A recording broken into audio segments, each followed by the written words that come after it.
Wolfgang Grosso, él es candidato presidencial de Integridad Democrática y nos acompaña en vivo. ¿Cómo estás, señor Grosso? Hola, Imi, ¿cómo estás? Nuevamente aquí en Pasos Así Perdidos. es, claro, qué gusto tenerlo. Gracias. A ver, ¿cómo va la campaña? Intensa, lo que tiene que hacer un político, tiene que, más allá de las redes, que es importante, y difundir el pensamiento y las propuestas, el trabajo de territorio es importantísimo, ¿no? Justo comentaba que hoy, por ejemplo, domingo, sin tregua y sin pausa, hemos estado en Lurín, una actividad muy bonita, y también y de Lurín nos fuimos al otro extremo de la ciudad, Puente Piedra. Ahora, a ver, hay muchos integrantes de las Fuerzas Armadas que quieren ser presidente. Usted ha sido para el público integrante de la Fuerza Aérea. ¿Cuántos años estuvo ahí? 37 años en la Fuerza 37 Aérea. años. De inteligencia, esa es mi especialidad. Inteligencia.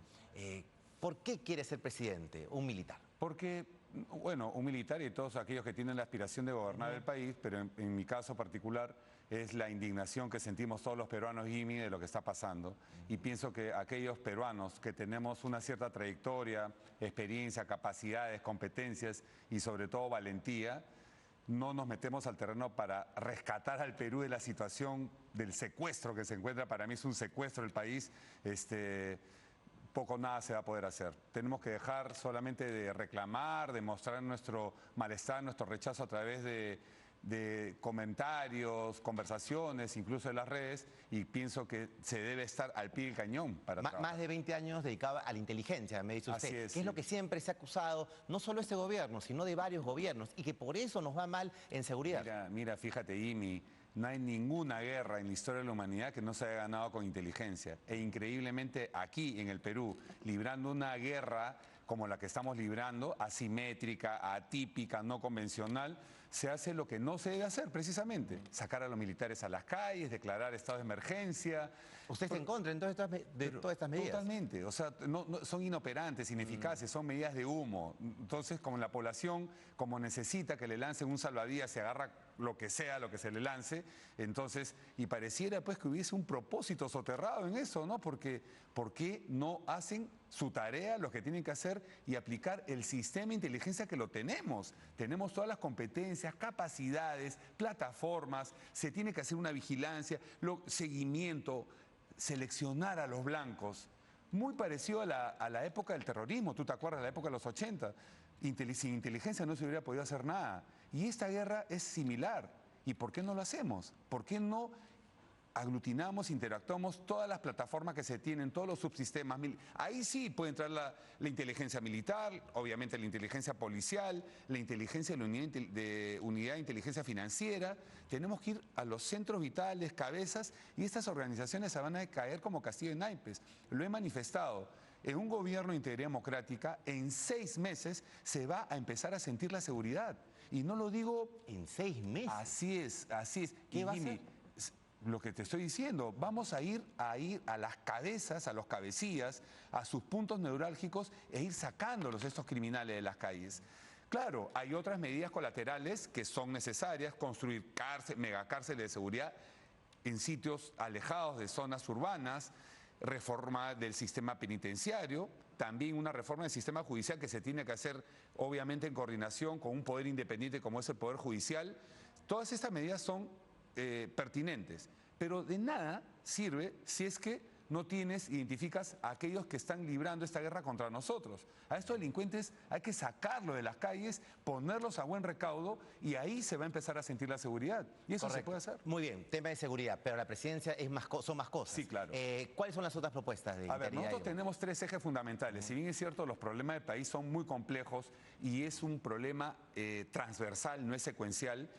Tenemos una lucha frontal contra la inseguridad, contra la criminalidad y también una lucha frontal contra la corrupción. Una lucha contra el sistema en este momento que yo me refería, a este sistema del Estado que nos tiene prácticamente contra las cuerdas, un subsistema de salud caótico, un subsistema de salud y de infraestructura, de educación, y para eso tenemos, bueno, son muchas propuestas, las puedo resumir: una salud preventiva y curativa.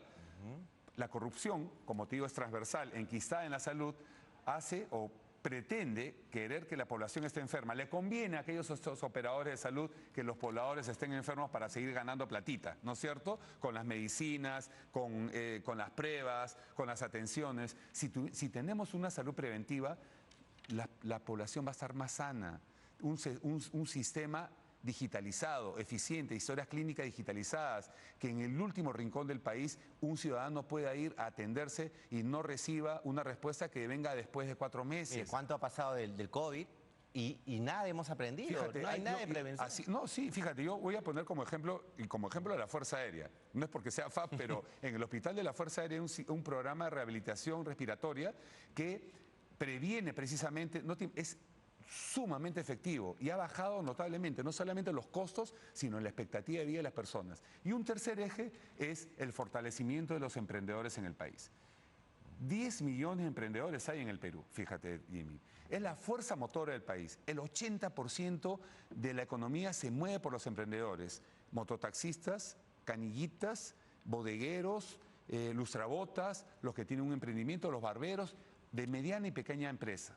Sin embargo, este gran cúmulo de peruanos oscilan entre dos frentes. Por un lado, una criminalidad que los extorsiona, que no los vamos a arrasar, créeme, y por otro lado, un Estado extorsivo que en vez de darle facilidades de formalización con procesos cortos y eficaces, le pone impuestos, trabas, le cobra peaje, y eso también lo vamos a acabar del Estado porque eso ha sido una competencia del Ejecutivo. Claro, y no solamente es el candidato Grosso, no solo es usted, entonces, ¿con qué grupo tiene como para poder confiar? Usted habla de salud, por ejemplo, hay un perfil tal vez para un ministro. Sí, pero mira, por ejemplo, yo te voy a mencionar nombres, quizás no los conocen, pero créeme que hay muchísimos peruanos de primerísima calidad que están ahí y que no saltan a la palestra porque mantienen su perfil bajo o su centro de labores, qué sé yo. Tenemos, por ejemplo, a Liliana Rodríguez, ha sido una alumna mía de una maestría, porque yo enseño en maestría, enseñaba al menos en el CAEN, en el Centro de Altos Estudios Nacionales, yo soy maestro y doctor por el CAEN, y por ejemplo es una profesional de primerísima calidad.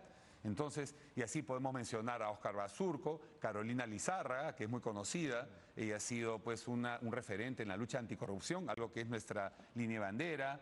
Tenemos a Cecilio Olortegui, en fin, varios peruanos que están, y otros no conocidos, pero muy buenos, ¿no? Correcto, entonces tenemos salud. En educación, ¿qué haría su partido respecto a la educación? La educación, a pesar que políticamente no vende, y hay que ser claros porque la población lo que quiere es que le solucionen de manera inmediata sus problemas de inseguridad, de salud, de trabajo, falta de trabajo, ahora lo voy a mencionar, pero la educación es el origen de todos los problemas, Jimmy. Si no tienes una buena educación, poco o nada puedes hacer. Y sin embargo, tenemos una educación que no está siendo mapeada, tenemos que cambiar la currícula, volver a los cursos de repente. Yo creo que tú eres mucho más joven que yo, pero teníamos los cursos de filosofía, lógica, educación cívica, una educación financiera. Es importantísimo, cosa que se ha perdido. Si bien es cierto, ahora la tecnología, la modernidad está cobrando particular relevancia, pero eso es la currícula. La conectividad, tenemos que mejorar la infraestructura. Y algo fundamental, yo estamos plenamente convencidos que un profesor debe estar muy bien pagado. Y lo digo enfáticamente, muy bien pagado. ¿Por qué? Porque son los responsables de formarnos a todos nosotros, ¿no? Entonces, el profesor, en vez de estar preocupado en salir a taxiar y buscar recursos por fuera, debe tener la tranquilidad económica para prepararse a fin de educar al... Muy interesante lo que dice, pero ¿cómo se va a hacer? Porque claro, el profesor que lo escucha dirá, muy bien, me van a subir, si usted gana me van a subir, pero ¿cómo lo va a hacer para no afectar a la economía? Ajá. Perfecto, muy bien. Somos un país que tiene muchísimas potencialidades. Es claro que nosotros en el Perú tenemos una corrupción que genera o que motiva que el 13% del presupuesto general de la República se vaya a los bolsillos de unos corruptos. Para ponerlo en claro, porque hablamos 25.000 millones de soles al año, más los 40.000 millones que se dejan de invertir, más otros tantos de incapacidad e inoperancia, casi el 50% del presupuesto general de la República. Estamos hablando de 256.000 millones, casi 100.000 millones. ¿Por qué? Por esa corrupción. Si nosotros tuviésemos un país eficiente, manejado limpiamente, transparentemente, yo sé que eso no se va chasqueando los dedos, pero sí se puede empezar a limpiar, disculpa que use este término, esta lacra que ha hecho una metástasis. Cuando tengamos una economía que va a ser atractiva para inversores, nosotros creemos en la economía social de mercado, tenemos que invertir, nada de estatizar. Eso es lo peor, y más aún en un país como el que estamos viviendo nosotros, que esa corrupción ha hecho una metástasis, ¿no? Entonces, vamos a generar riqueza, vamos a ser atractivos, vamos a crear zonas especiales económicas, vamos a motivar lo contrario, vamos a convertir este círculo vicioso en un círculo virtuoso. Cuando haya esto, haya empresa, va a haber más trabajo. El 80% de los jóvenes, Jimmy, entre 18 y 28 años, el 80% no encuentra trabajo. ¿Y dónde está la bonanza económica del Perú? ¿Dónde están esos indicadores que dicen que que somos el país con menos inflación en América Latina, que las reservas internacionales netas han aumentado a 95.000 millones de dólares en el último año, 5.000 millones antes que el año pasado? Perfecto, gracias a una excelente política fiscal del Banco Central de la Reserva. Pero si no generamos ese impulso con la agricultura, con la industrialización, dejemos de ser extractivos, sacar una libre de cobre y después que vengan los transistores de Singapur. ¿Por qué no hacemos los transistores nosotros? Motivando, generando y siendo más atractivos a la inversión. ¿Cómo convencer a quien nos está escuchando que la política puede mejorar? Usted mencionó un término muy duro, pero la situación para muchos es tal vez así. ¿Cómo convencer, digamos, para que el ciudadano diga: voy a confiar en la política, tengo que votar y tengo que ver las cosas? Muy interesante pregunta. Yo he estado viajando por todo el Perú, es lo que tiene que hacer un político, y ayer una señora me dice... Una química farmacéutica. Yo paré en una farmacia, me estaba yendo a Huacho y la señora me dice: yo no voy a votar por nadie, y agarró un papel, Jimmy, y marcó una X. Y entonces le dije: señora, ¿por qué hace eso usted? Le digo: ¿por qué? Porque yo no creo en nadie. Pero si usted hace eso, le dije, está generando que los mismos de siempre sigan. Entonces... Y me puse a explicarle como manzanitas y peritas, ¿no? Al final entendió. ¿Por qué tiene que confiar la población? Porque si no, vamos a seguir en este círculo vicioso. Van a seguir lo mismo de siempre. Justamente estas organizaciones que precisamente nosotros rechazamos y repudiamos. Entonces, acá hay una responsabilidad compartida. Porque si tenemos los presidentes que hemos tenido, ya sabemos los resultados, es porque nosotros los elegimos. Y si el 30% de la población va a elegir a sus candidatos parados frente a las urnas, porque eso dicen las estadísticas, entonces después no nos quejemos.